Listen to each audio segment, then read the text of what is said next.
कोई मेथोडोलॉजी निकाल सकते हैं कि भाई किस तरीके से वो अपनी आईडी करवा दें या बुरके पे कोई आईडी पहन लें या जो भी है। लेकिन मेरे ख्याल में मुझे जो नजर आता है वो ये नजर आता है कि ये टॉपिक्स तब उठते हैं कि जब आपने आवाम की तवज्जो असल मसाइल से हटानी हो। तो बुर्का जो चंद खवातीन, मेरा ख्याल में रिवाहा आप मुझे बताएंगी कि जी जो प्रॉपर बुर्का है कि जिसको वो वेल कहते हैं, वो कितने परसेंट पहनती हैं? तो शायद 1% से भी कम खवातीन, बल्कि 0.05% निकलेंगी।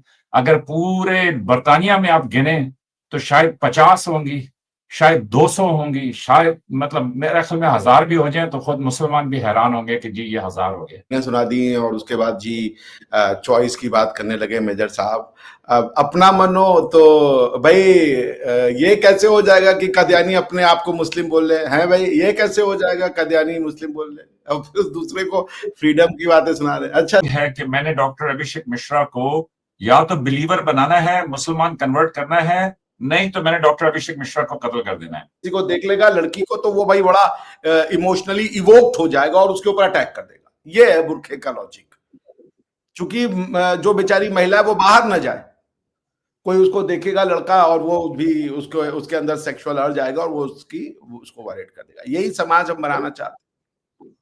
आपके अंदर हो रहा है किसी लड़की को देख के सेक्सुअल, स्वयं पे कंट्रोल करने जाइए, आप उस लड़की को कंट्रोल कर रहे हो। एक तो यह लॉजिक ही सिरे से गलत है। अगर मैं किसी लड़की को देख के मेरे मन में, आपके जाकिर नायक बोले थे कि उन्होंने मैं भाई 1 महीना मैंने मेंटल हॉस्पिटल गया हूँ, इलाज करवाया मैंने। वो कह रहे जी कोई अगर खातून को 15-20 मिनट लगातार या 15-20 सेकंड या कुछ उन्होंने टाइम पीरियड दे दिया कि लगातार देख रहा हो और वो विचलित नहीं हो रहा है तो वो मर्द नहीं है।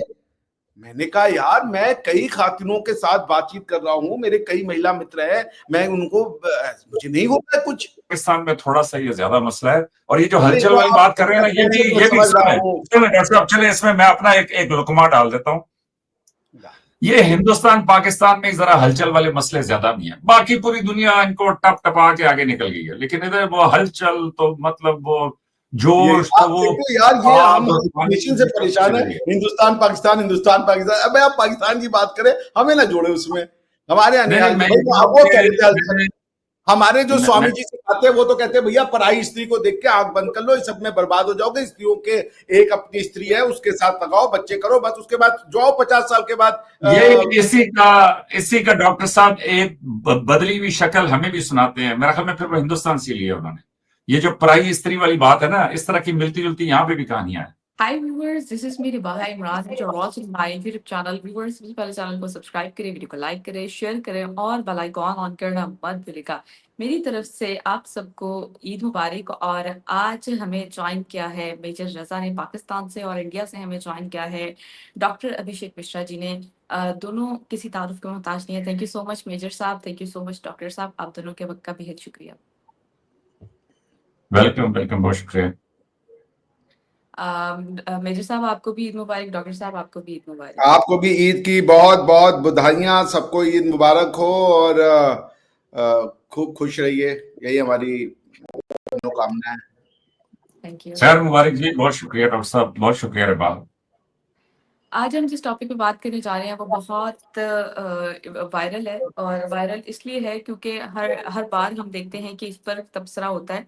और तबसरा ये है कि हम देखते हैं कि बुर्का बैन की जो है डिमांड इंटरनेशनल लेवल पर बहुत ज़्यादा की जाती है, और कई मुस्लिम कंट्रीज ने भी इस बुर्का बैन किया हुआ है।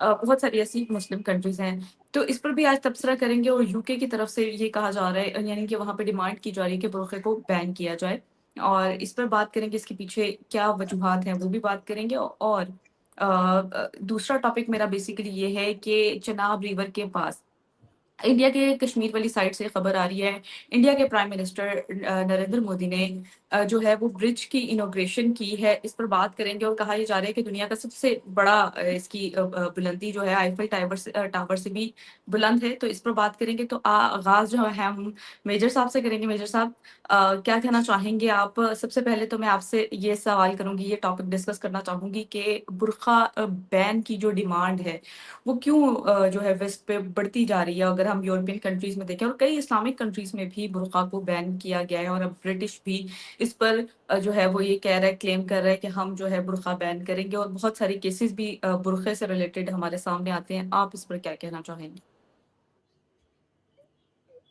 बड़ा ही डिफिकल्ट टॉपिक है जी मेरे लिए। और मैं जाती तौर पे ये समझता हूँ कि ड्रेस कोड वैसे तो डॉक्टर साहब भी डेमोक्रेसी की, मैं अगले दिन की बात सोच रहा था, वो डेमोक्रेसी पे इन्होंने कहा कि जी डेमोक्रेसी, तो देखिए ये कितना इंटरेस्टिंग है कि डेमोक्रेसी में आप 400-500 लोगों को सिलेक्ट कर लें जी, और वो जाके जो भी फैसले हैं वो करें, चाहे वो अमेरिका हो, बरतानिया हो, दुनिया के जो भी मुल्क हो। और कमाल ये है कि आजकल के टेक्नोलॉजी के दौर में आप रिबाह सर्वे करना चाहें, तो आप भी सर्वे कर सकती हैं कि भाई किस चीज़ की इजाज़त होनी चाहिए, नहीं होनी चाहिए, अगर लोगों की आवाज़ ही सुननी है तो। लेकिन बहरहाल देख लें दुनिया में किस तरह के लोग फैसले करते हैं, जो पार्लियामेंट में पहुँच जाते हैं, फिर वो डीप स्टेट और वो सारी। तो जो बुर्का है, वैसे तो एक तरफ मगरिब की अपनी चॉइस ये है कि जनाब हर एक को आज़ादी इज़हार, आज़ादी मतलब ज़िंदगी की आज़ादी, हर चीज़ की आज़ादी हासिल है। लेकिन बुर्का जो है वो एक मसला बन जाता है। मसला इसलिए बन जाता है क्यों? कि भई वो उसको, अब अगर तो कोई सिक्योरिटी रीज़न्स हो ना जी, कि किसी का चेहरा आप नहीं देख सकते, किसी को आप शनाख्त नहीं कर सकते, तो फिर तो चलो समझ आती है कि जी बुर्के की क्या वजह है। लेकिन खालिस इस बुनियाद के ऊपर कि जनाब ये जो है वो एक जो इस्लाम से ताल्लुक रखने वाले लोग हैं वो बुर्के को फॉलो करते हैं। तो मेरी अपनी ज़ाती समझ के अंदर कोई इतना सेंसिटिव इश्यू नहीं है। इसमें अगर वो चाहें, उनकी गवर्नमेंट और मुसलमान भी चाहें, तो वो बिल्कुल तरीके से एक-दूसरे की बातचीत सुन के उसमें रास्ता निकाल सकते हैं कि किस तरीके से क्या करना है। लेकिन आप ये देखेंगी कि आजकल ये बुर्के का मसला ना 20-25 साल से वहाँ पे चल रहा है। और 20-25 साल से होते हुए, मतलब मैं आपका, जब आपने लिंक भेजा, तो उसके बाद देख रहा था तो 2006 में, 2002 में, मतलब पता नहीं कब से इसके ऊपर बहस हो रही है बुर्के के ऊपर। तो मेरी अपनी ज़ाती समझ ये है कि बरतानिया वाले बेहतर जानते हैं कि जी उनके लिए कौन-सा तरीक़ाकार, कौन-सा कानून, कौन-सी चीज़ें होनी चाहिए।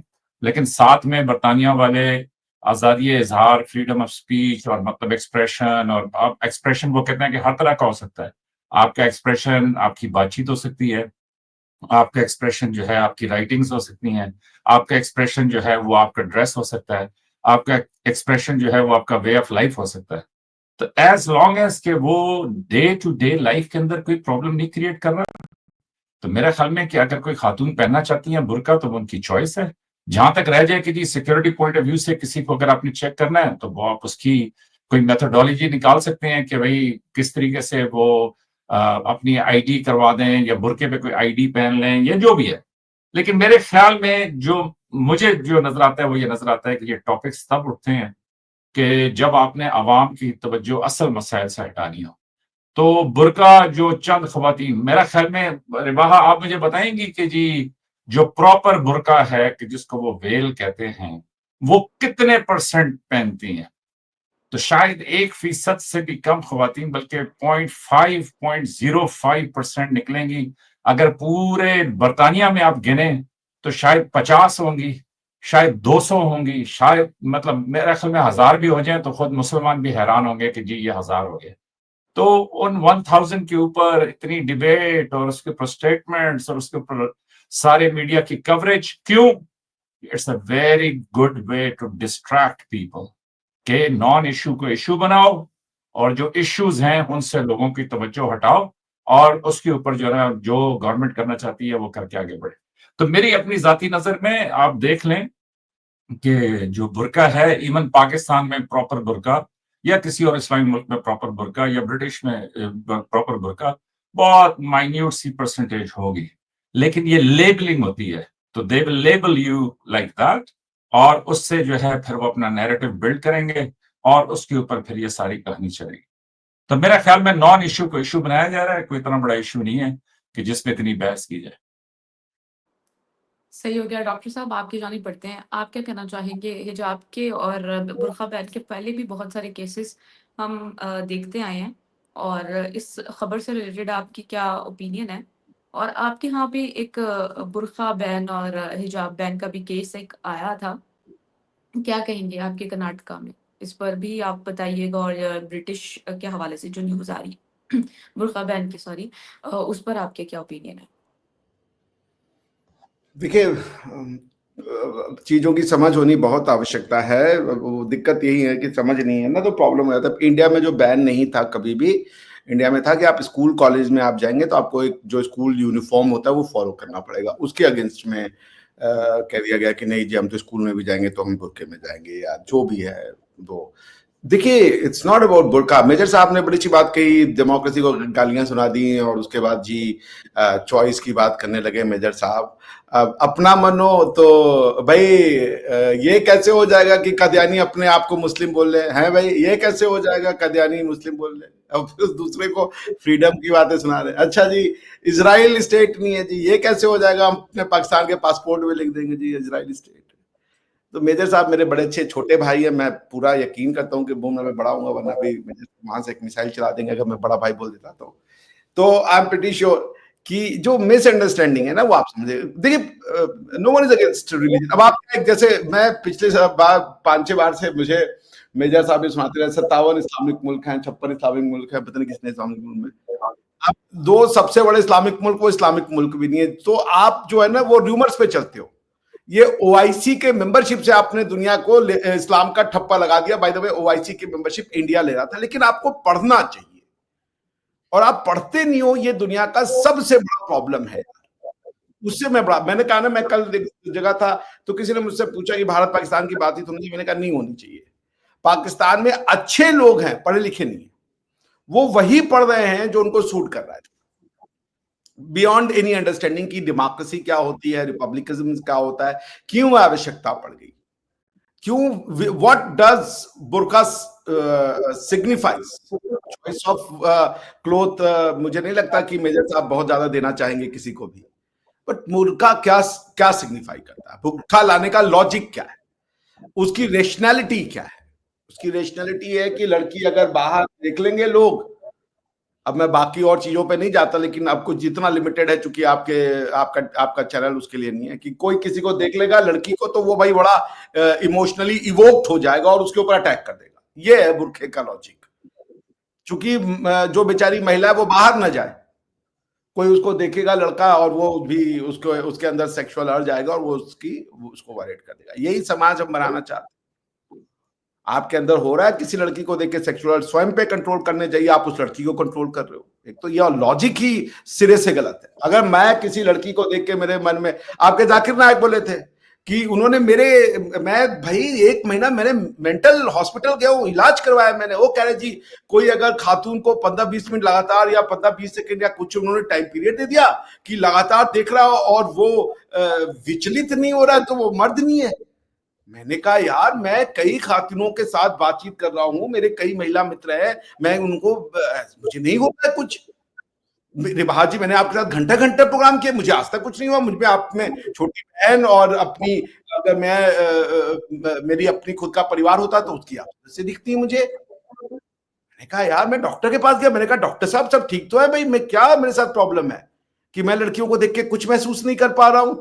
डॉक्टर ने कहा नहीं नहीं ठीक होता है, वो बहुत स्पेशल, जब कोई लड़की मिलती है तब आपको ऐसा होता है, सबके साथ नहीं होता। मैंने कहा इंशाल्लाह, अरे अल्लाह थैंक यू, गया, वरना तो जाकिर नायक ये किसने कहा था डॉक्टर साहब 15-20 मिनट का ये फिगर किसने दिया?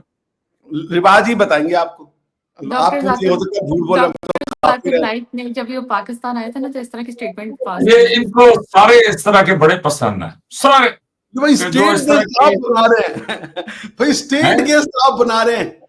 हमने कोई स्टेट गेस्ट नहीं बनाया। 5,000 किलो का वजन लेके बुला रहे हैं, पैसे भी नहीं ले रहे हैं, और आप जो है डॉक्टर साहब बहुत सारी दुनिया पाकिस्तान में डॉक्टर जाकिर नाइक को वो इस तरह रिगार्ड नहीं करती जिस तरह एक खास लोग उनके फॉलोअर्स रिगार्ड करते हैं। आप ही क्या आए नहीं, आपकी बात इसमें आपकी वो फिर कहानी बनती है ना बड़ी खूबसूरत, इसलिए आपको वो पसंद है। ये भी मेरी गलती है। नहीं, इसमें भी जाकिर नाइक की गलती, इसमें मेरी गलती है, ये भी मैं मानता हूं। नहीं, मैं ये कह रहा हूं कि आप हमेशा इस तरह के चुलबुले किस्म के, मतलब पता नहीं कहां से सुनते हैं, मैंने नहीं सुना आज तक ये। आपने नहीं सुना? मैं कह रहा हूं, मैं डॉक्टर साहब आपको कह रहा हूं पूरी ईमानदारी के साथ कि मैंने अपनी पूरी जिंदगी में ऐसी एक बात नहीं सुनी। इवन डॉक्टर जाकिर नाइक की बात भी मैंने नहीं सुनी।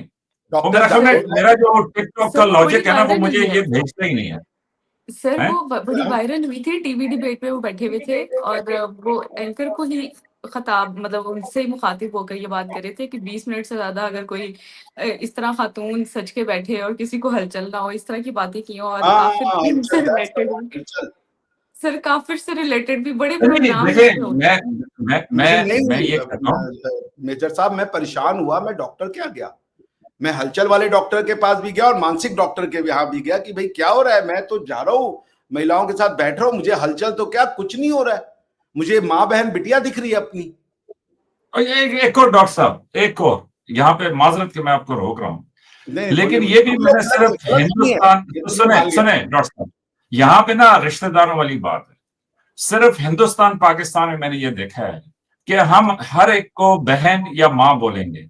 भाई रिबाहा एक लड़की है, मैं क्यों इसको बहन बोलूं? अल्लाह ने मुझे 3-4 जो भी बहनें मेरी हैं वो दी हैं, बस ठीक है। उसके अलावा रिबाहा एक लड़की है।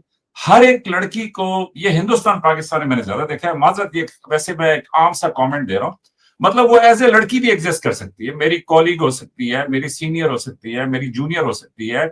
मैं ये कहूंगा कि चले जी आप दोस्त ना कहें, लेकिन ये है कि जी वो एक इंसान है ना, मतलब वो रिबाहा एक लड़की भी हो सकती है वो। अब यहाँ पे भी ये हिंदुस्तान पाकिस्तान में थोड़ा सा ये ज्यादा मसला है। और ये जो नहीं हलचल वो वाली बात कर रहे हैं ना, आप ये भी समझ रहा सुने हूँ। सुने डॉक्टर साहब, चले इसमें मैं अपना एक लुकमा डाल देता हूँ। ये हिंदुस्तान पाकिस्तान में जरा हलचल वाले मसले ज्यादा भी हैं, बाकी पूरी दुनिया इनको टप टपा के आगे निकल गई है, लेकिन इधर वो हलचल तो मतलब वो ये जोश तो आप वो देखो यार, ये आग हम और पानी डेफिनेशन से परेशान है, चल रही है। हिंदुस्तान पाकिस्तान, हिंदुस्तान पाकिस्तान। अबे आप पाकिस्तान की बात करें, हमें ना जोड़े उसमें, हमारे यहाँ नहीं नहीं हाल मैं भाई, ये कह रहा हूँ वो कह रहे थे कि हलचल। हमारे जो मैं स्वामी जी सिखाते हैं वो तो कहते हैं भैया पराई स्त्री को देख के आंख बंद कर लो, इस सब में बर्बाद हो जाओगे, स्त्रियों के एक अपनी स्त्री है उसके साथ लगाओ, बच्चे करो, बस उसके बाद जो आओ 50 साल के बाद ये इसी का डॉक्टर साहब एक बदली हुई शक्ल हमें भी सुनाते हैं। मेरा ख्याल में फिर वो हिंदुस्तान से लिया उन्होंने। ये जो पराई स्त्री वाली बात है ना, इस तरह की मिलती जुलती यहाँ पे भी कहानियां हैं। तो मेरा ख्याल में ये रिश्तेदारों की सारी नहीं, बात है। आप सोचिए कोई रोड पे लड़की जा रही है, मैं क्या बोलूं, डार्लिंग जरा रास्ता देना, बहन ही बोलेंगे ना कि बहन जरा रास्ता दे दो, माता जी जरा आगे आ नहीं जाइए। नहीं, आप तो कह रहे हैं कि मैडम रास्ता दे दें, बहन मैडम क्यों कह बोलेंगे? दे, अंग्रेजी कह ले, लेकिन अपनी संस्कार ना नहीं कहें कि नहीं, माता आप मोहतरमा कह लें, आप मोहतरमा कह लें, अरे बहन साहिबा जी कह कहने में लें। क्या दिक्कत हो गया, माता जी बहन जी इसमें क्या बुराई है, नहीं नहीं, तुम बुराई माता जी नहीं है, तो बाकी बुराई सब नहीं, क्या बुराई नहीं, बुराई नहीं डॉक्टर साहब। बात मेरा अपना नहीं एक है। ओपिनियन ये है आप कि जब अगर आप सबको की सबको कन्याओं में बहने अपनी, बनाते हैं ना डॉक्टर साहब, मेरी अपनी ओपिनियन ये है कि जब आप सबको बहने बनाते हैं ना, फिर आप किसी को भी बहन नहीं बना रहे। जब आप नहीं सबको मैं भाई तब भी, बनाते हैं, आप किसी को भी भाई आपकी नहीं बना वाइफ एक रहे, हो है ना? सकती है, आपकी नहीं नहीं नहीं, वाइफ आपकी एक हो सकती है, बहनें आपकी कई हो सकती हैं, चचा की बेटी, ये वो आपका अपना जो कॉन्सेप्ट है मैं नहीं जानता, ये वाइफ एक होती देखिए, है, वाइफ भी आपकी लेकिन कई हो बहनें कई सकती हो है डॉक्टर सकती हैं, साहब, यहाँ आप पे हमेशा आप वाइफ कभी ही आए तो बनाते सही। रहते हैं। वाइफ कई हो सकती है सर। अब ये आपकी इच्छा है, वो तो आपको ये मुबारक देखें, हो। ये अब अल्लाह ने हमें दी है ये सहूलतें, हम क्यों ना ले जी। हमें भगवान नहीं दिया ना, हमें बोला कि एक ही, हमारे भगवान तो एक ही पे रह गए। उन्होंने कहा एक से काम चलाइए मिश्रा जी, ज्यादा सोचेंगे तो स्वर्ग में हम एंट्री बंद कर देंगे और जन्नत का नहीं नहीं इलाज नहीं, नहीं। इधर अल्लाह ताला ने बड़ी मेहरबानी की है, उन्होंने कहा जी आप मजे करें, कोई आपका मसला तो नहीं। है भैया, आपका तो ऊपर भी फिक्स है, नीचे भी, और प्लस वो लोबिया भी, आपकी तो पांचों उंगलियां घी में, सर कढ़ाई में, और कंधे पता नहीं कहाँ है, लेकिन हमारे साथ ऐसा ऐसा नहीं है। Anyways, jokes apart, all civilizations have their own understanding of human relationships, किसी की मैं वो नहीं करता, I respect it, but Bharat में भारतीय दर्शन जो रहा है वो कि स्वयं पे काबू पाओ, अपनी कमियों पे, अपनी इंद्रियों पे, अपनी उस पे, तभी तुम जो है अपना ह्यूमैनिटी का या ह्यूमन होने का बेहतरीन जो फीलिंग है वो ले पाओगे।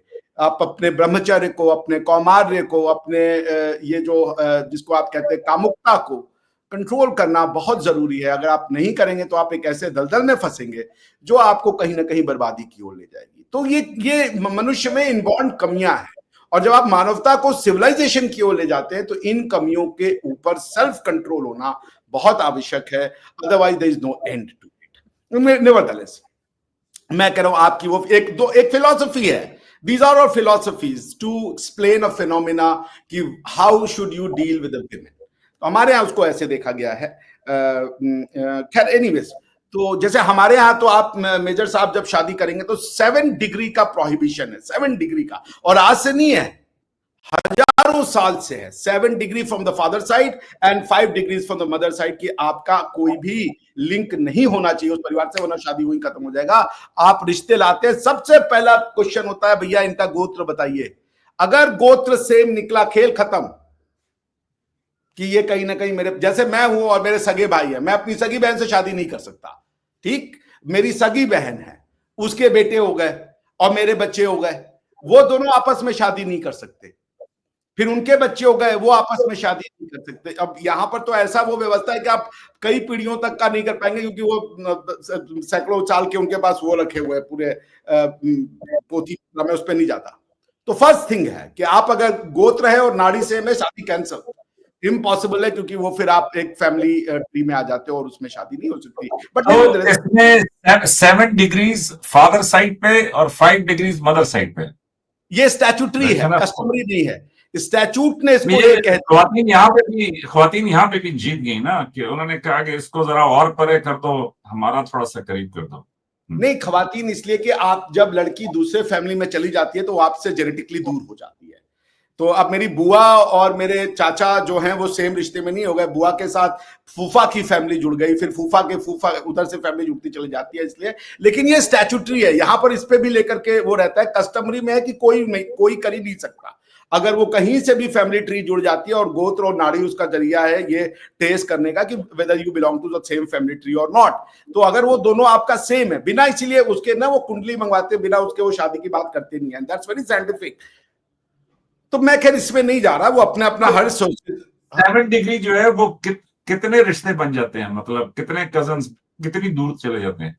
जैसे मैं और मेरे भाई हो गए, ठीक है, या मैं और मेरी बहन, ये फर्स्ट डिग्री, ये नहीं, ये तो सगे हो गए ना, ये फर्स्ट डिग्री नहीं हुआ। अब मान लीजिए मेरे भाई की एक बच्ची होती है और मेरे बेटा होता है, ये फर्स्ट डिग्री कजन हो गए, ठीक है ना। अब ये शादियां नहीं कर सकते। अब मेरी मान लीजिए मेरे बच्चों के बच्चे हुए, मेरे भाई के बिटिया के बच्चे हुए, अब वो सेकंड डिग्री हो गए, वो आपस में शादियां नहीं कर सकते। और ये बहुत कॉम्प्लेक्स होता जाता है, क्योंकि फिर उसमें वो फैमिली ट्री फीमेल में मेल में जा रहा है और बहुत कुछ होता है। It's a very complicated process, so it's a strict no, आप नहीं कर सकते। और दूसरी चीज कि आपने अगर एक शादी की हुई है और दूसरी शादी करेंगे, जेल में इमीडिएटली चलिए आइए वहां। तो बेहतर ये है कि आप एक में ही खुश रहें। और कई ऐसे लोग हैं उनको कुछ नहीं मिल रहा है, क्योंकि कई लोग हैं 4-5 ले लिए मेरी जगह। आप समझ रहे दुख हमारा। तो भगवान ने स्त्रियां तो उतनी ही बनाई है ना, 50-50 के हिसाब से। खैर एनीवेज, तो आपको मैं देखिए एक बड़ी मजेदार चीज दिखाता हूँ, और ये पढ़ने आप सोचिएगा इस विषय में, क्योंकि मैं यहाँ हारने आया हूँ, जीतने नहीं। ये लिखिए, मैं आपको ना कॉन्स्टिट्यूशन ऑफ इंडोनेशिया पहले पढ़ाता हूँ, फिर आपको पढ़ाता हूँ मैं वो तुर्की का। इसको शेयर कर दीजिए जरा, मेजर साहब भी देख ले। मैं मेजर साहब से काफी कुछ सीखने आता हूँ यहाँ पे। ये दिख रहा है मेजर साहब आपको? जी। ये अभी दिखा होगा, ये constitution of republic of Indonesia है, ठीक है सर? ठीक है sir, can you see it? अब मैं प्रियम्बल पढ़ देता हूं। Whereas independence is inalienable right of all nations, therefore all colonialism, watch this sentence, all colonialism must be abolished in this world, as it is not in conformity with the humanity and justice. And the moment of rejoicing has arrived in the struggle of Indonesian independence movement to guide the people safely and well to the gate of independence of the state of Indonesia. By the grace of God Almighty and motivated by the noble desire to live free national life, the people of Indonesia hereby declare independence. The state of Indonesia shall be unitary in the form of republic. Sovereignty is in the hands of the people and is implemented according to its constitution. In constitution, the state of Indonesia shall be a state based on the rule of law. ठीक है ना? That means they are not saying that। अब आपको मैं दिखाता हूं तुर्की का। तुर्की का पढ़िए। द स्टेट, ये दिख रहा है मेजर साहब को? जी जी जी। The state of Turkey is a republic. The Republic of Turkey is a democratic, secular, and social state governed by rule of law within the nation, notions of public peace, national solidarity, and justice, respecting human rights, loyal to nationalism of Ataturk, and based on the fundamental tenets set forth in the preamble. अब मैं आपको preamble भी बता के बहुत कुछ बता सकता, लेकिन इंटरेस्टिंग है article 4, the provision of article 1 regarding the form of the state being a republic, the characteristics of the republic too, that means it's a secular state in the sense of that the religion and the state has been separated, and the rule of law they are talking about has been separated. Rule of law is entirely different from rule of Sharia. So bottom line ये है कि organisation of Islamic state जो कि उनकी शुरुआत थी, अगर मैं गलत नहीं हूं, मुझे मेजर साहब सही करेंगे, आपके भुट्टो साहब की. He was the one who coined and mooted the idea, brought it all together, and then created an organization of Islamic nations. किसी ने इंडोनेशिया के राष्ट्रपति से पूछा, आपका हीरो कौन है, आपका सुपर पावर हीरो कौन है, किससे आप प्रेरणा लेते हैं? राष्ट्रपति के इंडोनेशिया के पिछले वाले राष्ट्रपति और इस बार के राष्ट्रपति दोनों की स्टेटमेंट मैं सुनवा सकता हूं अगर आप चाहें तो, लेकिन मैं अभी बोल के रहता हूं, आप इसको वेरीफाई कीजिएगा. उन्होंने कहा, पहले वाले जोको साहब ने कहा था, Krishna is my super hero, from him Lord Krishna I derive my super power and strength. और जो अभी हमारे इस बार के 26 जनवरी में जो इंडोनेशिया के इंडोनेशियन राष्ट्रपति हमारे हेड ऑफ द स्टेट थे, स्टेट गेस्ट थे, उन्होंने कहा Sanskrit is our mother language और the source of our mother tongue, and then we all derive our identity from Indian civilization. वो भी रिलीजन फॉलो करते हैं. आपका रिलीजन एक डिफरेंट टेंजेंट पे चला गया है. आपका कॉन्स्टिट्यूशन जब मैंने पढ़ा, मैंने अपना सर फोड़ लिया. आपके कॉन्स्टिट्यूशन का जब प्रियम्बल पढ़ा तो मैंने उसके बाद दोबारा फूटा हुआ सर फोड़ा. उसका कारण क्या, आपने पढ़ा अपने प्रियम्बल का अपने कॉन्स्टिट्यूशन का प्रियम्बल? पढ़िएगा, बड़ा इंटरेस्टिंग लिखा हुआ है. क्या उसमें लिखा है? मेरे पास है, बताइए, आप ऐसे बता दें. अब जबानी तो मुझे नहीं, याद तो होगा, मैं दिखा देता हूं आपको. लीजिए, मैं आप दिखा दीजिए, मैं ला देता हूं. बात तो एक ही है ना. आप तो रिश्तेदार हैं, थोड़े से अच्छे वाले हैं. ये ले, शेयर कर दीजिए. अरे बहा जी, इसका प्रियम्बल थोड़ा वो कीजिए, क्योंकि मुझे दिख नहीं रहा है. अब तो उम्र हो चली है, आंखों में नहीं रही रोशनी. ये अभी आपको इसका साइज ये बड़ा करेंगे. ठीक है. Now I can see it very clearly. Whereas sovereignty over the entire universe belong to Almighty Allah. Now watch it. Constitution का जन्म होता है when there is a separation of religion and power. ये क्या आ गए? कॉन्स्टिट्यूशन का जन्म होता है, वरना तो कुरान एक कॉन्स्टिट्यूशन है और बाइबल एक कॉन्स्टिट्यूशन है. उसके अलावा किसी कॉन्स्टिट्यूशन की आवश्यकता ही नहीं. अल्लाह ने दे दिया है कि भाई लॉज भी दे दिए हैं, लोगों को बता भी दिया है कि तुम कौन हो. उसके अलावा किसी कॉन्स्टिट्यूशन की जगह बचती ही नहीं है. लेकिन अगर आप मैनमेड कॉन्स्टिट्यूशन बनाना चाहते हो, आप अपनी बात बता दीजिएगा, मैं आपका भी ज्ञान सीखना चाहूंगा. लेकिन जो हमारी अंडरस्टैंडिंग है, जब आप separation of church and state, church का मतलब होता है बाइबल और स्टेट का मतलब होता है पॉलिटिकल पावर. बाइबल में से जब आप पॉलिटिकल पावर निकालते हैं तो सेक्युलराइजेशन कहता है. वही जो पॉलिटिकल पावर आपने बाइबल से निकाली है, और चूंकि बाइबल तो विश्व की कॉन्स्टिट्यूशन है, उसके बाद वो आप नेशंस को दे देते हो कि अपने हिसाब से तुम इस पॉलिटिकल पावर को अरेंज करो. उसी को कॉन्स्टिट्यूशन कहते हैं.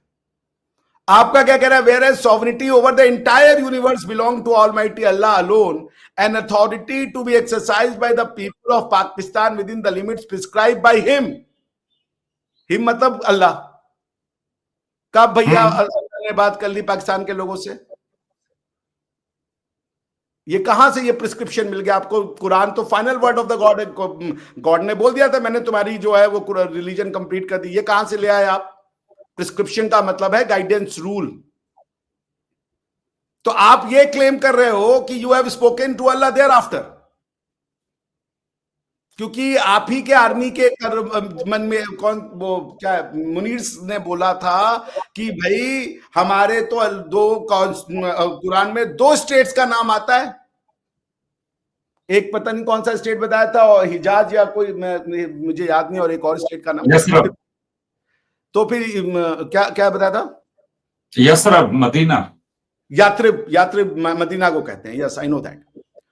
सो द पॉइंट इज कि जब आप डंडिया मारने लगते हो ना इस तरीके से, कि आप रिपब्लिक भी बनना चाहते हो मगर आप सेपरेशन ऑफ वो भी ना, उसके बाद आर्टिकल 1 में लिखते हो कि कुरान एंड सुन्ना इज द होली लॉ। ऐसा कोई कॉन्स्टिट्यूशन में नहीं लिखा है सिवाय अरेबियन कॉन्स्टिट्यूशंस के।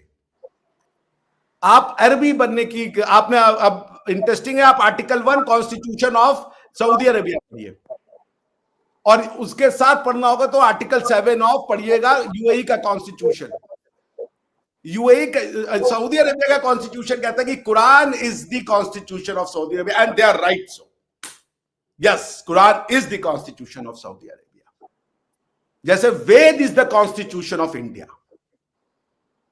सो वो सही है, मगर आपने खुद को अरबी बना लिया है क्योंकि वो तो भाई आपने कहा prescribe by Allah to the people of Pakistan, authority have been given by him. कब ले आए आप मुझे नहीं पता, और किसने डॉक्टर साहब मैं एक्सप्लेन करूं, बता दें। अच्छा डॉक्टर साहब, एक तो ये है कि एक मिनट में टेक्स्ट कर लूं। अच्छा डॉक्टर साहब, एक तो ये है कि मैंने खुद ये प्रीएम्बल पढ़ा हुआ है और स्कूल में भी पढ़ा था, फिर बाद में भी, फिर जिन दिनों आप जिक्र करते हैं उसके बाद अभी मैंने ये निकाल के दोबारा भी पढ़ी। देखिए जी, सीधी सी बात है, पाकिस्तान में वो ये कहते हैं कि तमाम हाकमियत अल्लाह ताला की है, कि भाई इस कायनात का मालिक वो है, ये हमारे ईमान का हिस्सा है, ये वो है, सब कुछ ठीक है जी।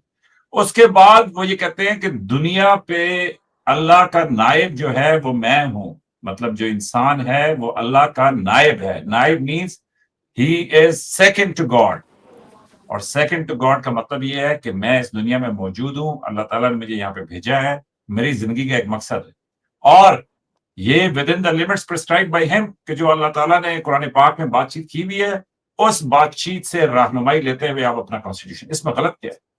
मतलब मेरा एक ईमान है, मेरा एक सुन ना, मैं ये कह रहा हूँ कि मेरा एक ईमान है, मैं अल्लाह ताला पे बिलीव करता हूँ, ईमान मैं है, इस्लाम पे आपने आप अल्लाह को उसमें नहीं जोड़ सकते, अल्लाह के मैसेंजर को ईमान दिया गया आपको जो है। नहीं डॉक्टर साहब, जो खलीफा है ना, इंसान अल्लाह ताला का खलीफा है, कि अल्लाह ताला का नायब, सारे खलीफा हो जाएंगे, ये क्या बात हुई? आप तो लड़ाई की बात करवा रहे हैं।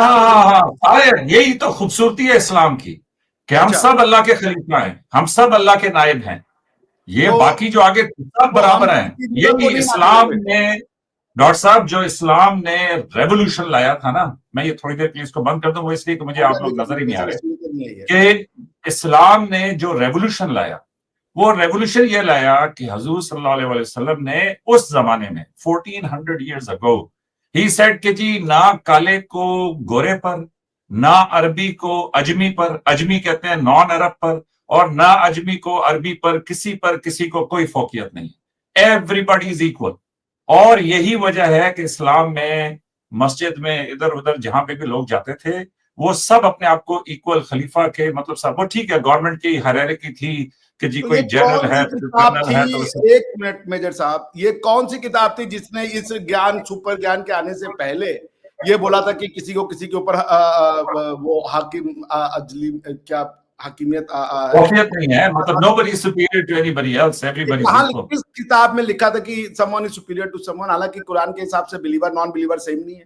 नॉन बिलीवर तो कीड़ा है, वो नजस है जो विश्वास नहीं, वो देखें, वो तशरी आपकी अपनी है, आपकी तशरी के मुताबिक नॉन बिलीवर का क्या स्टेटस है? मैं नॉन बिलीवर हूं, मेरा स्टेटस बता दें आप। सुने ना, देखें आपकी तशरी ये है कि मेजर रजा ने डॉक्टर अभिषेक मिश्रा को, मेरा नहीं, मैं पहले आपकी बयान कर रहा हूं, फिर अपनी बयान करता हूं, मेरी समझ के गलत है बाबा, आप अपनी बता दें। नहीं, माय अंडरस्टैंडिंग इज कि डॉक्टर अभिषेक मिश्रा ये समझते हैं कि मेजर रजा पे ये डिवाइन रूलिंग है कि मैंने डॉक्टर अभिषेक मिश्रा को या तो बिलीवर बनाना है, मुसलमान कन्वर्ट करना है, नहीं तो मैंने डॉक्टर अभिषेक मिश्रा को कत्ल कर देना है, नहीं तो डॉक्टर अभिषेक मिश्रा मुझे जजिया देगा, नहीं तो डॉक्टर अभिषेक मिश्रा जो है वो मेरा सब्सर्विएंट रहेगा। सुने, और जो मेरी समझ है, मेरी जो तशरीह है, उसके मुताबिक लकुम दीनकुम वलियद्दीन, कि मेरे लिए मेरा दीन है और आपके लिए आपका दीन है, ये भी कुरान फरमाते हैं। हाँ, अगर हमारे बीच जंग हो जाए तो जंग होने के बाद क्या मामलात होंगे, मैं आपको कौन से रास्ते दूंगा आपके साथ, और ये तमाम जंगों में तमाम लोगों ने यही किया। इस्लाम कोई अनोखा मजहब नहीं था कि जिसने ये किया। आपके भी जब ये सिकंदर आजम आया, उसने राजा पोरस से लड़ाई की, उसके बाद जब उसने उसको फतह कर लिया, उसके बाद उसने कुछ टैक्सेस लगा दिए कि इतने पैसे तुम मुझे पहुंचाओगे, आई डोंट केयर कि तुम कहां से ये पैसे कलेक्ट करते हो, बाकी तुम इधर के वापस राजा हो, तुम ये सब कुछ करोगे। ये चीज मतलब कंपैरिजन ना नहीं है। साहब, यही सारी चीजें गोल लाइक दिस कंफ्यूजन है। इंडिविजुअल के ऊपर उसकी धार्मिक मान्यताओं के लिए टैक्स लगाना, बिकॉज और भी टैक्स लगते थे, बाकी टैक्स लगते थे, उसके साथ एक एडिशनल टैक्स था जिजिया टैक्स, क्योंकि तुम्हें भाई आप सुनिए ना, आप मुझे क्या सुनना है, मेरी तो कोई औकात ही नहीं है, मैं क्या जानूंगा। आप एक स्कॉलर साहब को सुन लीजिए वो क्या स्कॉलर पे वही वाले होंगे आपके कि जो कहते हैं कि जनाब स्कॉलर, भाई अब आप ही स्कॉलर है, सुन लीजिए, स्कॉलर साहब हम लोग को ज्ञान दे रहे हैं। Equality to all of its members. Is there such a thing in Islam? Is there equality of faith? If we look to one hadith of Rasulullah sallallahu alaihi wasallam, on the authority of Abu Huraira, Sahih Muslim, so no Sunni Muslim can really argue against Sahih Muslim or Sahih Bukhari. Rasulullah said, don't greet the Jews and the Christians before they greet you, and when you meet any of them on the roads, force them to go on the narrow side of it. And Imam Malik, he said the same thing as well. In fact, Umar ibn Khattab, who Rasulullah sallallahu alaihi wasallam was supposed to be another Nabi, Umar ibn Khattab in his own. Doctor साहब, एक तो ये है कि ये जो इन्होंने कहा ना, ये देखो इसको कहते हैं कंडीशनल स्टेटमेंट। कंडीशनल स्टेटमेंट ये होती है कि मैं पहले से ही आपको प्राइम कर देता हूं। अब उन्होंने पहले से प्राइम क्या किया कि जी कोई भी सही बुखारी और सही मुस्लिम के खिलाफ नहीं जा सकेगा, ये उन्होंने कंडीशनल कर दिया। और उस कंडीशनल करने के बाद उन्होंने उसमें से एक हदीस निकाली, और निकालने के बाद उन्होंने उसको मनवान बयान कर दिया, और उसमें वो अपना नैरेटिव पुश फॉरवर्ड करने की कोशिश कर रहे हैं। अभी सुनिएगा भाई, इस्लाम के मेरा ख्याल में तकरीबन 100-150 साल के बाद जाके अहादीस जो है वो कंपाइल होना शुरू हुई थी, और उसमें भी दर्जे हैं अहादीस के बहुत। सुन लीजिए ना, उसमें भी बहुत सारी अहादीस हैं जिनको वो कहते हैं मुकम्मल ऑथेंटिक, कि जी उस पर कोई डिस्कशन, कोई बुखारी का क्या स्टेटस है। देखिए, मैं कोई रिलीजियस स्कॉलर नहीं हूं, मुझे आप कहेंगे तो मैं तैयारी करके आ जाऊंगा, लेकिन डॉक्टर साहब देखिए, फिर मैं तो कोई इस्लामिक स्कॉलर ही बन जाऊंगा आपके साथ बैठे बैठे। वो इसलिए सुन लें डॉक्टर साहब, वो इसलिए कि मैं आपको ये बताना चाह रहा हूं कि देखें, जो भी रिलीजन है ना, अगर आप चाहे वो यहूदी है, चाहे वो हिंदू है, चाहे वो ईसाई है, चाहे वो मैं कहूंगा बुद्धिस्ट है, चाहे वो कुछ और है।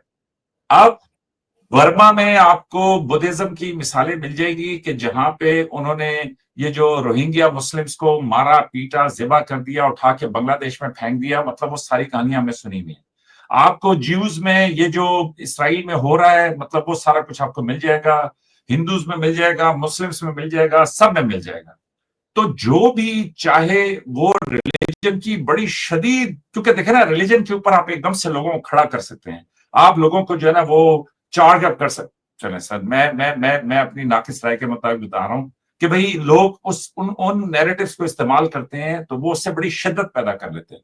लेकिन एट द सेम टाइम आपको ऐसे जीव भी मिलेंगे कि जैसे जो है ना वो प्रोफेसर नॉम चॉम्स्की हैं, कि जी जो बड़ी ह्यूमैनिटी की तमाम चीजों की बातचीत करते हैं, जैसे ये जेफरी सैक्स हैं, मतलब ब्रिलियंट, दुनिया के अजीम तरीन लोग। और दूसरी तरफ आपको वो भी मिल जाएंगे कि जिनकी बातचीत को आप कहेंगे कि जनाब ये तो सुननी नहीं चाहिए। तो मेरी अपनी समझ के मुताबिक, अभी आप सऊदी अरेबिया की, यूएई की, बाकी लोगों को मिसालें देते हैं, वहां पे आप देखें तो सही कि क्या किसी ने किसी को उठा के गली से बाहर फेंका है कि जनाब ये चले, हम तो फिर भी गलत है ना। सऊदी अरेबिया का तो कॉन्स्टिट्यूशन भी आप कह रहे हैं कि जी कुरान है, तो उन्होंने क्या किसी को उठा के फेंका है कि जी तुम क्रिश्चियन हो तो तुम्हें जो है ना छोटी गली में डाल देते हैं। तो इसलिए मेरी अपनी समझ के मुताबिक, हमारे देश में किया है, दूसरों के क्या, जो हमारे मंदिरों को तोड़ा है, बाकियों से मुझे क्या लेना देना है। अपने देश में सर, आपके देश में मंदिरों को तोड़ा है, तो आपने भी तो आज मस्जिदों को तोड़ा है ना जी। तो हमारी मंदिर पे मस्जिद बनाएंगे, वो तोड़े हमने। बाकी मैं डॉक्टर साहब, ये तो वो अंडे और मुर्गी वाला सवाल है कि पहले मुर्गी आई या पहले अंडा आया।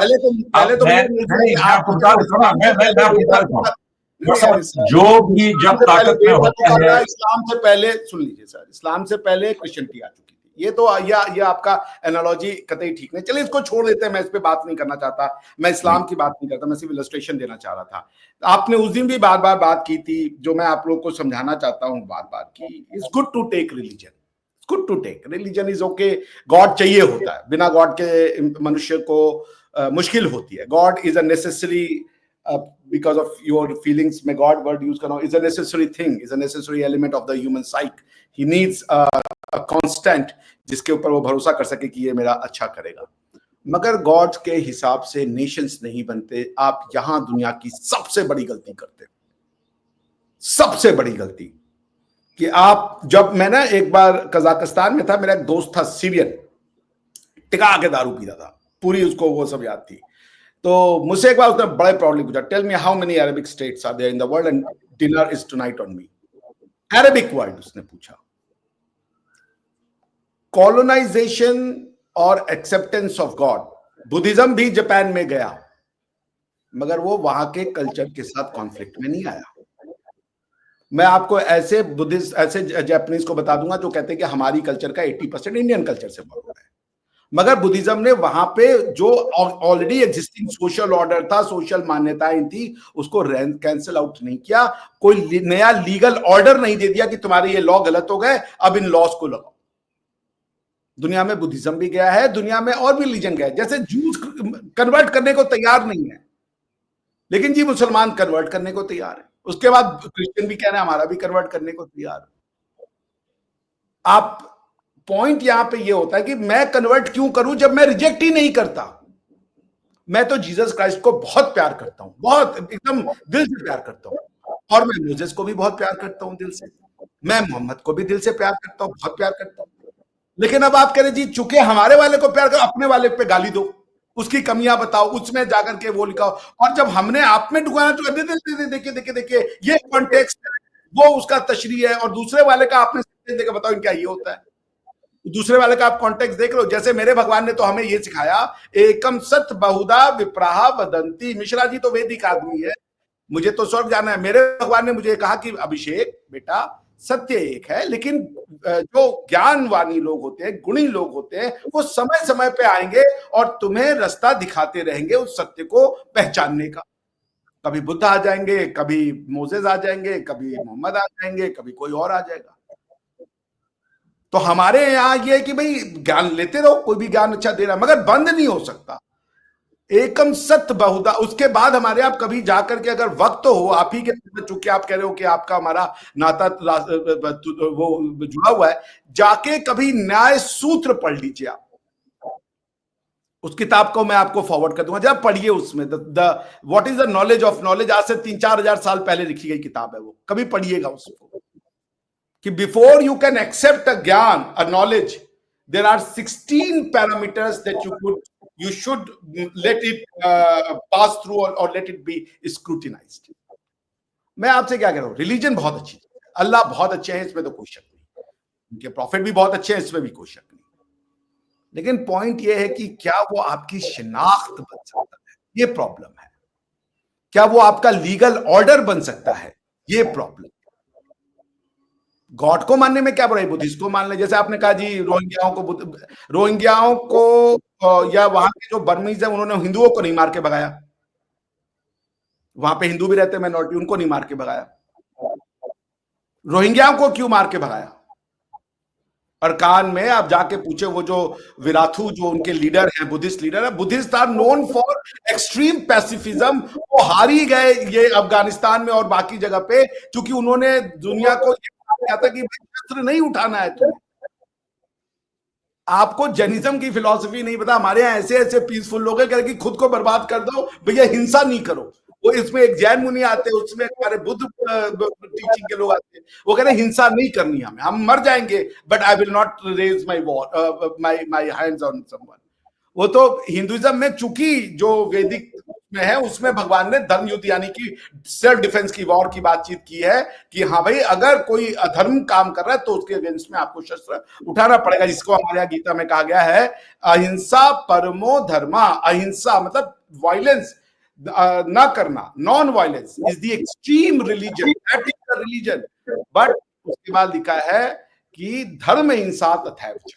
लेकिन धर्म के हिसाब से या जस्ट वॉर को पढ़ना है तो आप जस्ट वॉर के लिए, क्योंकि जब यूएन चार्टर में आर्टिकल 2 क्लॉज 4 और कलेक्टिव सिक्योरिटी सिस्टम के ऊपर बातचीत की गई, दुनिया ने कहा कि भाई हम दुनिया को कैसे और सिक्योर करें, कलेक्टिव सिक्योरिटी सिस्टम बनाएं, कैसे फंक्शनल कैसे करेगा। हांस केल्सन की किताब है, उसको पढ़िए जनाब।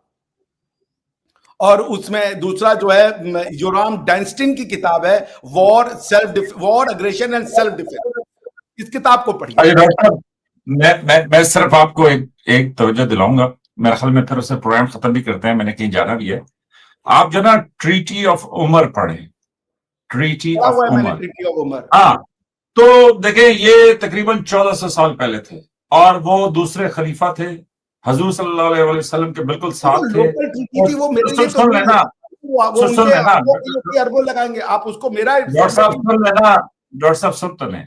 मैं ये कह रहा हूं कि उनके पास तो कोई तशरीह की भी जरूरत नहीं थी ना, वो तो उसी टाइम पे थे जब प्रॉफिट खुद यहाँ पे दुनिया में मौजूद थे। तो उन्होंने सीरिया फतह किया और देखें कि उन्होंने सीरिया में क्या कहा। उन्होंने कहा जी जो नॉन मुस्लिम हैं, जो बीमार हैं, जो ज़ईफ हैं, जो उनकी औरतें हैं, जो उनके चर्च हैं, जो उनके क्रॉस हैं, जो उनकी बाकी चीजें हैं, वो सब उसी तरह कायम रहे और उसमें कोई तब्दीली नहीं। देखिए जी, नहीं आप पढ़ लीजिएगा, मैं ये कह रहा हूँ कि आप पढ़ लीजिएगा। उमर ही बता रहे थे जो चार्टर ऑफ सीरिया हुआ था, उनके क्रिश्चियंस को कहा गया आप अपना रिलीजन तो कर सकते हो मगर आपको जिजिया देना पड़ेगा। आप अपनी जिजिया तो टैक्स है ना डॉक्टर साहब, जिजिया को आपको टैक्स के तो आपको अच्छा लगता है, जिजिया के तो आपको बुरा लगता है। भगवान मानने के लिए टैक्स क्यों दे दें आपको? भाई जिस बंदे ने कब्जा अगर मैं यहाँ पे एक टैक्स लगा दूं कि अगर मुसलमान बने रहना है तो टैक्स देना पड़ेगा, आप देंगे? हाँ ठीक है, नहीं दुनिया का डॉक्टर साहब क्या बात कर रहे हैं? नहीं डॉक्टर साहब मैं आपको बताता हूँ, डॉक्टर साहब आप इस तरह बात करते हैं जैसे पूरी दुनिया जो है ना सिर्फ मुसलमान के ऊपर आपने फोकस किया हुआ है। मैं खुद अमेरिकन सुन लेना अभी, सुन तो आप मेरी बात सुनते नहीं है। मैं खुद अमेरिकन कंपनीज के अंदर जॉब करता रहा हूँ, हर चीज इक्वल है, लेकिन जब मेजर रजा को तनख्वाह देनी है ना, और यार इसका पासपोर्ट देख लो कहाँ का है, और फिर जब उनके सुन लें और जब उनके एचआर से बात करें, और वो भी फॉर्च्यून 100 कंपनी की बात कर रहा हूं, टॉप ऑफ द लाइन, और जब मेजर रजा को तनख्वाह देने की बात है, वो रजा असल में ये है कि हम ओपिनियन लेते हैं, ये जो क्या कहते हैं उसको जॉब हायरिंग वालों से, उन्होंने बताया है कि इस ओरिजिन का बंदा हो तो उसकी तनख्वाह जो है इतनी बनती है। अब गोरे की तनख्वाह और है, मेरी तनख्वाह और है, काम मेरा उससे ज्यादा है। तो डॉक्टर साहब इसलिए इसको इतना सादा ना किया करें। आजकल के दौर में ग्राउंड ऑफ रेसिज्म और डिस्क्रिमिनेशन हो सकते हैं, उनसे हम फाइट कर रहे हैं। डॉक्टर साहब मुझे बताएं रिलीजन को छोड़ दें। अब मुझे एक बात बताएं, रिलीजन को छोड़ दें, एक सेकंड के लिए छोड़ दें मुझे यार, अभी मुझे यह बताएं ना डॉक्टर साहब, मुझे यह बताएं कि मैं एक जॉब कर रहा हूं और मेरे साथ एक और बंदा जॉब कर रहा है, तो क्यों तनख्वाह में फर्क होना चाहिए? ठीक है, नहीं होना चाहिए तो क्यों दिया जाना चाहिए टैक्स? क्यों देना चाहिए टैक्स? इसलिए डॉक्टर साहब सुन लें और मैं ये भी चेक कर लूंगा कि जिजिया सब के ऊपर। लेकिन डॉक्टर साहब अगर आपने अपनी अगर मैं आज इंडिया को फतह कर लूं और इंडिया को फतह करने के बाद आप जो है मैं कहूं कि डॉक्टर साहब आप ही इंडिया के नवाब या किंग या प्रेसिडेंट या प्राइम मिनिस्टर बने रहे, आप ये इतना टैक्स दे दिया करें, बस खत्म होगी बात। या आप पाकिस्तान को फतह कर ले, सुन लें आप पाकिस्तान को लोग देंगे क्योंकि वो रिलीजन को बिलोंग करते हैं। एक मिनट, मान लीजिए कि आपने इंडिया को जीता और दूसरी तरफ ईरान एक मुस्लिम कंट्री है, आप उसके ऊपर वो टैक्स नहीं लगा रहे हैं क्योंकि वो मुस्लिम कंट्री है। आप किसी मुस्लिम वो भी देगा वो जिजिया टैक्स देगा मुसलमान आपको। जी टैक्स लेंगे वो भी। डॉक्टर साहब ये बिल्कुल उसी तरह की बात है जिस तरह आप कहते हैं कि जी हमारी इस तशरीह को लोगों ने सही तरह इंप्लीमेंट नहीं किया। मैं डॉक्टर साहब आपको बता दूं, ये जो पावर कॉरिडोर के लोग हैं ना, वो जनाब सबसे टैक्स लेते हैं, वो किसी को माफ नहीं करते। टैक्स नहीं लेता। हमारे यहाँ तो कभी ये टैक्स नहीं रहा कि कोई रिलीजन है तो उसका टैक्स ले लो। हमारे यहाँ तो कहा गया कि भैया मैं कह रहा हूँ कि जी रिलीजन भी सेकेंडरी बात आ जाती है। अरेबिया में आप अपने घर में मूर्ति भी नहीं रख सकते। अब क्या करेंगे आप पूजा नहीं कर सकते, आप आरती नहीं कर सकते। सऊदी अरेबिया में है, क्या करेंगे आप? ये सही है कि गलत है? नहीं, वैसे मैं आपको बात बताऊं, जो तशरीह मैं होना चाहिए ताकि हम अपने ईश्वर की इष्ट की पूजा कर सके। डॉक्टर साहब मैं जो इस्लाम की समझ रखता हूं उसके मुताबिक लकुम दीनकुम वलिय दीन, आप इबादत करना चाहते हैं अपनी मूर्ति की, सुन लेना डॉक्टर साहब, यार डॉक्टर साहब सुन तो लेना, आप इबादत करनी चाहते हैं अपने भगवान की, आप इबादत करना चाहते हैं अपनी मूर्ति की, आप जिस तरीके से भी इबादत करना चाहते हैं, ना सिर्फ ये कि आप इबादत करने का पूरा हक रखते हैं, बल्कि डॉक्टर साहब अगर मैं मेजॉरिटी में हूं तो मेरी जिम्मेदारी है कि आप सेफली कर सकें। ये वो देखिए आपको बिल्कुल बगैर किसी डर के, बगैर किसी खौफ के। मदनी आयत, उसके बाद अल्लाह ने कह दिया कि अल्लाह के नजदीक सबसे अच्छा रिलीजन इस्लाम है और ये आपके ऊपर ड्यूटी है कि लोगों को मुसलमान बनाए। तो आप ये ना बताएं। और ये जो है नहीं डॉक्टर साहब देखें, डॉक्टर साहब, ये सिर्फ बने इसराइल के लिए था क्योंकि उनकी यहूदियों के साथ लड़ाई चल रही थी। डॉक्टर साहब देखें, और उसमें फिर आपको वही सैटेनिक वर्सेस और उस पे जाना पड़ेगा। मैं उतनी तफसील में आपको ले नहीं जाना चाहता, मैं पढ़ के बैठा हूँ। नहीं आप मुझे बिल्कुल लेके जाए, लेकिन मैं आपको सीधी सी बात बता रहा हूँ, मेरी इस्लाम में बहुत सारे लोगों ने की बात है तो आप कहिए कि अहमदिया अपने आप को मुस्लिम कहें, क्या दिक्कत है? फिर आप क्यों रोक रहे हो? नहीं, अहमदिया अपनी जो भी रिलीजन प्रैक्टिस करना चाहते हैं करें, लेकिन अपने आप को मुस्लिम नहीं कह सकते। मुस्लिम होने की शर्त डॉक्टर साहब नहीं, अभी मैं हिंदू को डिफाइन कर सकता हूँ, आपने डिफाइन करना है ना, मैंने तो नहीं करना। बिल्कुल कीजिए भाई, हिंदू कौन है? बात कर रहे हैं, आप तो कर रहे हैं ना, आपने किया नहीं था। या हम करेंगे। इसके बारे में मेजर साहब कहा था कि जिसने ला इलाहा पढ़ लिया वो हिंदू नहीं है, जबकि मेरे हिसाब से जो ला इलाहा पढ़ रहा है वो भी हिंदू है। मैंने ये नहीं कहा था कि ला इलाहा के, आप हर दफा ना तशरीह चेंज कर देते हैं। आपने कहा था ला इलाहा इल्लल्लाह का मतलब ये है, सुने आप बेशक अपना फॉर्म देख लीजिएगा, ला इलाहा पढ़ लिया वो हिंदू नहीं रह गया, ये आपका स्टेटमेंट है। मैं कहता हूँ जिसने ला इलाहा पढ़ा वो भी हिंदू। ये पिछले प्रोग्राम में मैं देख लूंगा, लेकिन मेरा नहीं ख्याल, ये मेरा ख्याल है आपको और मुझे जो है ना ये सेकंड बाय सेकंड रिकॉर्ड करने की जरूरत पड़ जाएगी, क्योंकि आपकी बहस उसी तरह की है कि जिस तरह मेरे घर में कभी कभी बहस हो जाती है, तो वो समझाना मुश्किल। मैं तो मूर्ख हूं, मैं तो आप लोग से ज्ञान लेने आया हूं। देखिए मैं तो याचक हूं। अच्छा सर, अभी खत्म करते हैं, मैंने कहीं जाना है, तो मैं सिर्फ आपको ये बता दूं डॉक्टर साहब कि सीधी सी बात यह है कि मैं अगर रियासत का हुक्मरान हूं, मेरी जिम्मेदारी है कि पूरी की पूरी रियासत, और जो कम तादाद में है, फॉर एग्जांपल पाकिस्तान में हिंदू कम तादाद में है, तो वो अपने आप को मुकम्मल अपनी इबादत में, ये तो हुजूर सल्लल्लाहु अलैहि वसल्लम के जमाने में दूसरे खलीफा हैं, ये सीरिया में वो करके गए और आज तक उसको ट्रीटी ऑफ उमर के नाम से याद करते हैं। और जो सीरिया की पूरी हिस्ट्री है उसमें इससे बेहतर किसी ने ऑप्शन ही नहीं दी पूरी जिंदगी में। तो एनीवेज मैं ये कह रहा हूं कि मेरे हिसाब से इस्लाम ये है अमन, आश्ती, आपको मुकम्मल तहफ़्फ़ुज़, आपकी फैमिली को मुकम्मल तहफ़्फ़ुज़, आपको फुल आजादी अपने रिलीजन प्रैक्टिस करने की। जहां तक आप अहमदिया की बात करते हैं, अहमदिया अपना जो मर्जी करना चाहें करें, लेकिन वो जो पाकिस्तान का कॉन्स्टिट्यूशन है वो ये कहता है कि मंदिर होना चाहिए, फुल आजादी है। क्या है? सऊदी अरेबिया में मंदिर होना चाहिए। हाँ, अगर वहां पे हिंदू हैं, इबादत करना चाहते हैं तो बिल्कुल वहां पे हिंदू नहीं है, वहां पे काम करते हैं हिंदू, वहां तो नहीं दिया है। क्यों नहीं दिया भाई? बिल्कुल उनको अपनी मजहबी उसकी इजाजत है, वो अपनी मजहब को प्रैक्टिस कर सकते हैं। भाई आपको तो पता ही नहीं है। और अगर नहीं है वो सऊदी अरेबिया वाले जाने और वो जाने। ये भी मैं आपको बताता हूँ वैदिक लिटरेचर क्या कहता है। एक राजा से कहता है प्रजा हिते हितम प्रजा सुखे सुखम। प्रजा में प्रजा, सुन लीजिए, अगर आपने एक ज्ञान दिया, दूसरा भी सुन, आप ही के पुरखे लिख के गए, हमारे पुरखे मैंने जाना है इसलिए मुझे आप बताइए जल्दी से। 10 सेकंड लूंगा। उसमें कहा कि वेद को मानने या न मानने दोनों में, क्योंकि हमेशा ये रहता है कोई किताब को कोई 100% नहीं मानता समाज में। उन्होंने कहा तुम राजा हो, इंच बराबर भी तुम डिस्क्रिमिनेशन नहीं करते। राज धर्म ये है कि प्रजा की सुख में तुम्हारा सुख है। वो तुम्हें गालियां दे, वो वेद को गालियां दे, उसमें तुम जब राजशाही, जब तुम उसके साथ पॉलिटिकल ट्रांजैक्शन कर रहे हो, लेश मात्र का तुम वो नहीं कर सकते। ये है राज धर्म। ठीक हो गया सर, हम इसको यहाँ पे वाइंड अप करते हैं। इसको वाइंड अप करते हैं। डॉक्टर साहब अपनी तमाम अच्छी बातें बताते हैं, हमारी चुन चुन के ना को 20 मिनट 25 मिनट बुकमार्क लेते हैं। बहुत शुक्रिया डॉक्टर साहब, बहुत शुक्रिया। आप दोनों के नेक्स्ट प्रोग्राम तक के लिए हमें दे इजाजत। Thank you so much.